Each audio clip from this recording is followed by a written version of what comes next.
Mga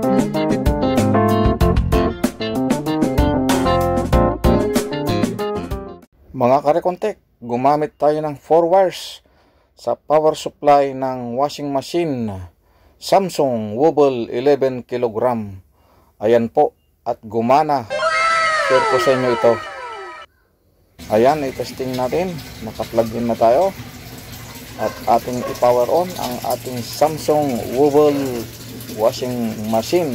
Automatic po yan na 11 kg. Ayun, nag-power on na mga guys. Gamit natin ang 4 wires dito. Ayan.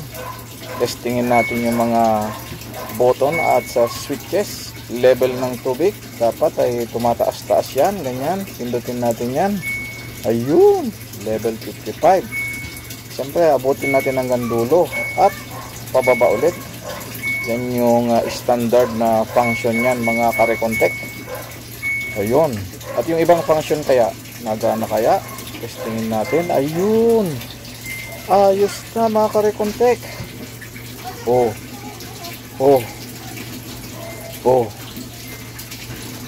Believe it or not, 4 wires lang po ang ginamit na recontact dyan. Kaya panoorin nyo kung paano natin inassemble ang 4 wires na ito sa Wobble washing machine 11 kg. So ayan na mga karekontek, nag-i-spin na ang ating washing machine. Maniwala na ba kayo na nag-success tayo sa ating 4 wires module modification? As you can see mga guys. So abangan nyo kung paano winiringan ni Recontech ang washing machine na ito. Mga karekontek, ito at mayroon akong ibabahagi sa inyo na washing machine na Samsung Wobble 11 kg. Ayan. At ayaw po mag-power on. Ayan, tingnan nyo po. Pero bago natin na umpisahan ang pagre-repair sa Wobble washing machine na Samsung, ay kailangan muna nating mag-shoutout sa mga masugid natin na sumusubaybay sa Recontech at maging mga subscriber ko. Yan, kumusta po kayong lahat mga subscribers ni Recontech? Nasa 12,327 subscribers na po tayo sa kasalukuyan. Happy holidays po sa inyo and advance Happy New Year. Shout out muna tayo mga karekontek kay Mr. and Mrs. Abigail Tabor ng Kasiguran Aurora. How are you po? Kay Sastre Sarifa ng Dumaguete Negros Oriental. How are you ma'am? Kay Engineer Kempi Custodio. How are you sir? Kay Engineer Paulo Hernandez ng San Pedro Laguna. How are you sir? Shout out kay Engineer Isabelo Castillo. How are you sir? At ganun din kay Engineer Ryan Estrella. Happy holidays po sa inyong lahat. And advance Happy New Year. So ayan, naka-plug in na yan mga karekontek. Umpisa na natin ang pagdudot-dot sa mga keyboard ng Wobble washing machine na to. At ayaw po nga gumana ka talaga. So ayan, atin nang baklasin upang maumpisahan. Sinadya ko na pong hindi ipakita ang pagbabaklas ng tornilyo para hindi humaba ang ating pagbibideo. At ganun din, bago ko pa yan umpisahan ay tinanggal ko na po yung silicone na balot. At may buhos po yan na silicone pag kayo po ang gagawa. So ang case nito ay wala tayong output na 12 volts at saka 5 volts sa kanyang power supply na supply ng kanyang EEPROM at saka relays. Yan. So ayan, umpisahan ko na. Ito po yung input 220. At ito po yung 5 volts at saka 12 volts na kable sa output para sa kanyang processor at saka sa relays. At dito ay ipapakita ko sa inyo ang paggamit ng 4 wires. Yan, tinungkab ko na po at sadya pong nakatanggal na ang silicone na yan. So ito na, umpisahan natin ang pagsusukat. Ayan, sa main input mga karekontek ay meron tayong 238 volts AC. At ganun din sa main filter capacitor ay meron din tayong 327 volts DC. Ayan. Pero dito sa pinaka-output supply ay wala po tayong masusukat na 12 volts at saka output dito sa capacitor na to. Yan, dapat ang in-expect natin dyan ay mayroon tayong masusukat na 12 volts. Kaso po ay wala. Kaya hanapin natin ang nag-cause kung bakit wala. Magsukat tayo sa kanyang MOSFET. Kung mayroong output sa ating MOSFET,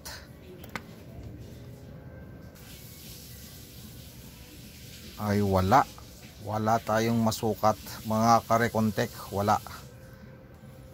Kaya ang gagawin natin dito ay tatanggalin natin yung MOSFET para palitan natin ng 4 wires mga karekontek. Dito natin i-apply, tanggalin natin yung optocoupler. Yan, dapat may ini-expect ako na 2 volts o 5 volts dito sa optocoupler input para matrigger niya, kaso wala po tayong masukat. Dapat mga karekontek, yung ma-measure natin ay stable na 2 volts hanggang 5 volts, kaso kung papansinin nyo po ay nagsisiro, kaya hindi niya po matrigger yung ating optocoupler. Kaya ang gagamitin ni recontact dito ay 4 wires. Ayan, ating imo-modify. Yung red wires ay ating ikakabit sa drain ng MOSFET. At yung negative wires naman ay sa negative ng capacitor, filter capacitor mga karekontek. Ayan, yun ang ating gagawin dito na modification. Tapos yung kulay green, yellow at blue ay ikakabit natin doon sa 3 and 4 ng optocoupler. At yung optocoupler mismo ng 4 wires ay atin na pong bubunutin yung kabilang pin. Dito naman po sa main board ng power supply ng washing machine ay atin na pong bubunutin yung pin number 1 at saka number 2 mga karekontek. At dyan natin isusuksok o i-input, i-install yung wire na kulay yellow at kulay blue ng 4 wires. Panoorin nyo pong mabuti mga karekontek upang masubaybayan ninyo ang ating pagmamodify sa power supply ng Wobble washing machine na ito. So ito po yung MOSFET mga karekontek, at ito naman yung optocoupler. Diyan po natin i-install yung ating 4 wires. Umpisahan na natin ang pagmamodify. Watch and learn.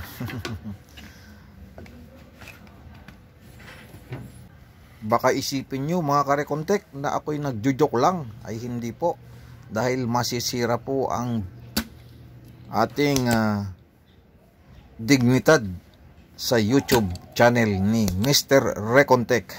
Kaya minsan ay ipakita natin yung mga kainte-interes na pagmamodify para ang iba ay matuto rin sa paggawa ng 4 wires modification. Ayan po. At natanggal ko na yung MOSFET na nakakabit dito. Ayan. Ayun na. Maging yung optocoupler, ayan, natanggal ko na. Ayan.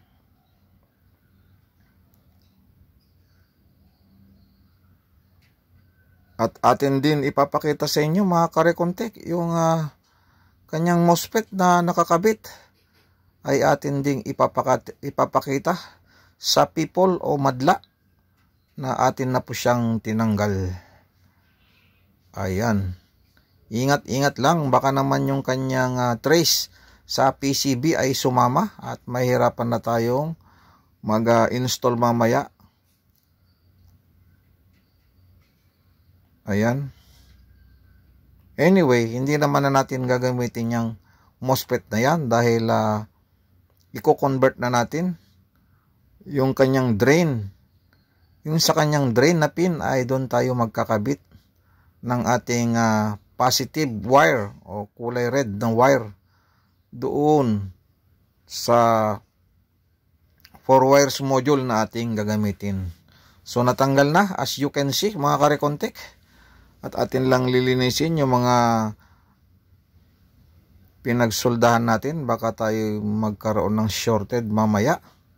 Ayan. tingnan nyo lang din mabuti mga ka-Recon-Tech kapag kayo na yung wawiring o nagmo-modify para iwas tayo sa dagdag problema. Kawawa naman yung may-ari ng washing machine.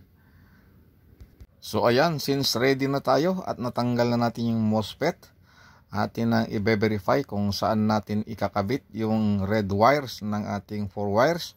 Ayan, yung diode, ayan, ay dito lahat nakakabit yung pin ng ating MOSFET. Kaya dito natin i-connect yung red wires natin sa diode. And then yung negative naman natin ay sa main filter capacitor. Ayan. Diyan, sa negative value. Nakita nyo naman, ito yung negative sides niya. May nakasign na negative.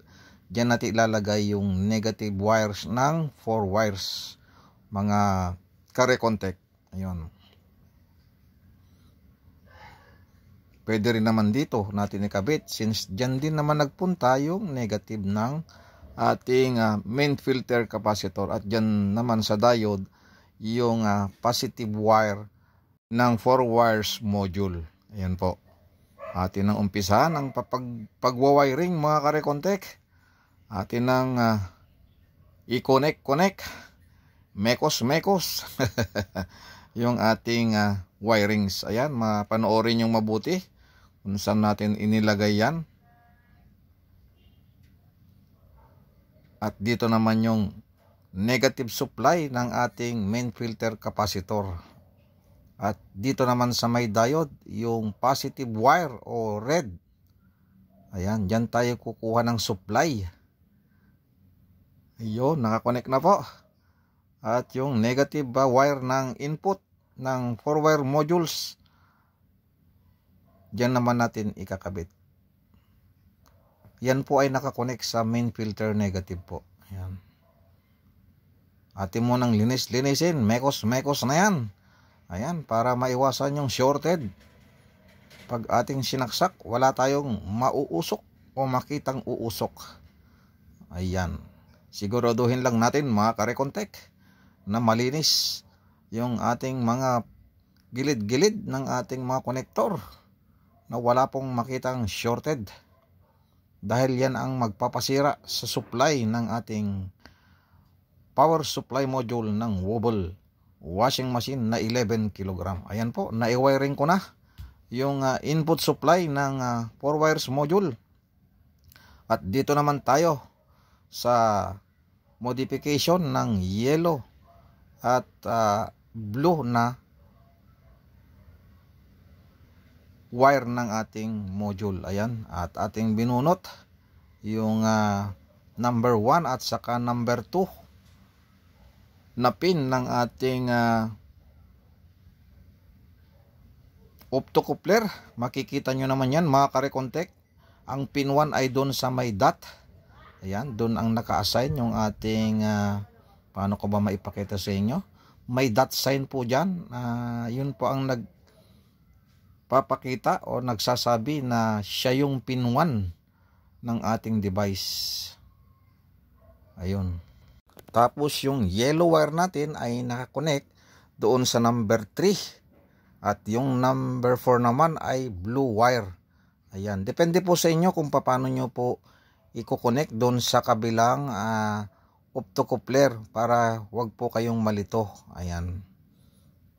Nasa sa inyo po kung paano nyo po siya wawiringan. Kahit magbaliktad yung blue at saka yellow, ay dapat ang pag-connect nyo naman po ay correct din kung saan yung yellow dun sa main at dun sa module. Yan, yung yellow lang din po doon sa power supply ng ating washing machine. Katulad po nyan, oh. Ito po yung pin 1 nasa taas. Ayan, taas na kaliwa ko, yun po yung pin 1. Oh, di ba? Doon sa module naman, kita nyo po, ganun lang din yung pagwawire ko. Ayan. Para hindi nyo po lilituhin yung sarili nyo. Ganun lang po. 3 and 4 po tayo nagdugtong, ha, mga ka-Recon-Tech. Huwag po kayong malilito. Ayan. atin nang hihinangan yung paa ng optocoupler para mamekos-mekos na natin mamaya. Ayan, mga karekontek. Ayan, hinang-hinang lang tayo. Wait lang kayo sa ating pagtetesting, mga karekontek. Atin nang na-connect. O ayan kita nyo yan. Number 3 yung yellow at number 4 naman yung blue. At yung 1 and 2 ang ating hininang doon sa board. Kaya hindi po kayo malilito, mga karekontek. Ayan. Dapat mayroon tayong masukat dyan na stable na 2 volts at hanggang 5 volts para matrigger niya po yung ating power supply. Ayan po. Testing na tayo maya-maya, mga karekontek. Sukatin natin kung mayroon tayong stable na 5 volts na nakukuha. Stable ang ating pinag-uusapan Hindi fluctuator. Fluctuation pala. Sorry. Nagpa-fluctuate ba? 0. Tapos pupunta siya sa 2. Hindi kaya 3. Ay hindi po pwede yon, mga karekontek, kasi hindi niya po masustain yung supply ng ating drain output ng ating MOSFET. So ayan naka-plug in na tayo, nakasaksak na yan. Mekos na tayo, mekos. Ayan, sukatan natin yung ating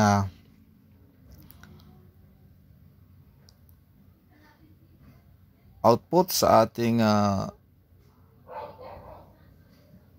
train. Ito po.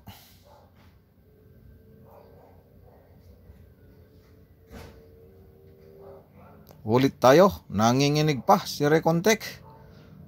Ayun mayroon na tayong 12 volts stable, mga karekontek, sa ating output.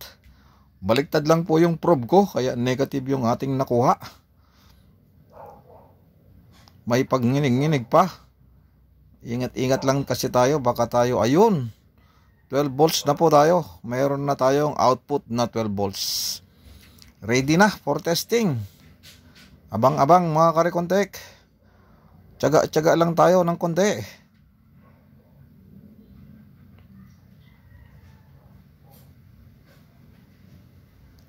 Sabihin naman ng viewers ko, di naman nakasaksak yan, Mr. Recontek.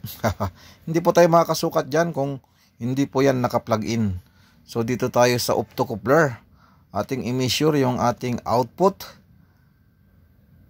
na sinasabi ko sa inyo na dapat ay stable 2 volts o hanggang 5 volts. Ayan po, 1 volt stable po tayo. Ayan, kayang-kaya niya na yan i-trigger kasi bumaba na yung ating na-measure kasi mayroon na tayong supply.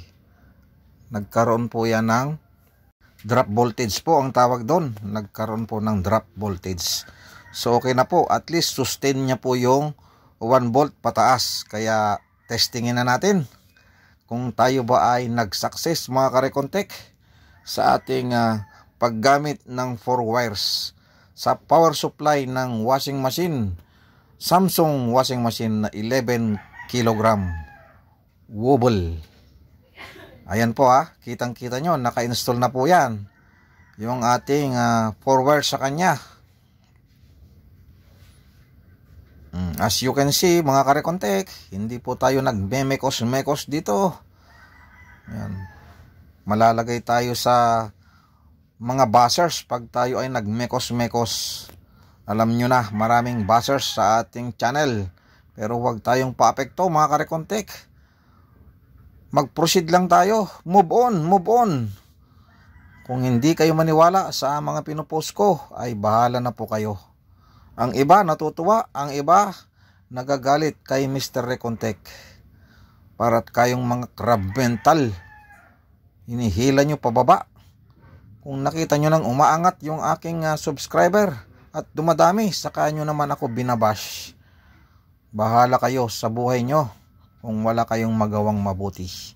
Sa mga masugid na subscribers na Recontek, God bless everyone sa pagtitiwala nyo sa Recontek channel. At ito, mayroon naman akong isang ibabahagi sa inyo sa maggamit ng 4 wires sa power supply ng washing machine na Samsung 11 kilogram wobble. Baka naman applicable ito sa mga ibang washing machine na hindi 11 kg basta parehas tayo ng ginagamit na power supply module. Pwede nyo pong subukan na gamitin ang 4 wires mga Karekontek. So ayan yung door switch nya. Na-wiring ko na. Huwag kayong mag-alala kahit nakabiyabit o hindi po naka-install dyan at mayroon naman pong insulator dyan na kulay itim at never pong papasukin ng tubig dyan. Sa gamit ko sa bahay namin, hindi ko na-experience na nagkaroon ng tubig dyan sa loob na yan sa tagal ng ginagamit kong washing machine. Hindi nga lang ganito ang washing machine ko. Hindi siya Samsung mga Karekontek. Pero ganyan din ang itsura nun. Pero hindi ko pa na-experience na pumasok ang tubig dyan. Kasi may mga buzzers na naman na nakaabang. Sabi ni, bakit hindi mo in-screw doon? Kasi baka pasukin ng tubig. So ito na. Naka-plug in na tayo mga Karekontek. Sa mga nag-abang sa video na to at tumapos, maraming salamat. Ayun! Nag-power on na po. Nag-power on na. As you can see. O, diba? O, diga? Oh. Okay. Oh. See? Nag-success tayo mga Karekontek. Sana ay masubukan nyo rin gamitin ang 4 wires na ito sa inyong pagre-repair ng washing machine na automatic wobble top load automatic washing machine. Hanggang dito na lang. Magpapaalam na po ako sa inyo. Maraming salamat sa pagtitiwala sa Rekontek. Bye bye everyone. See you next year.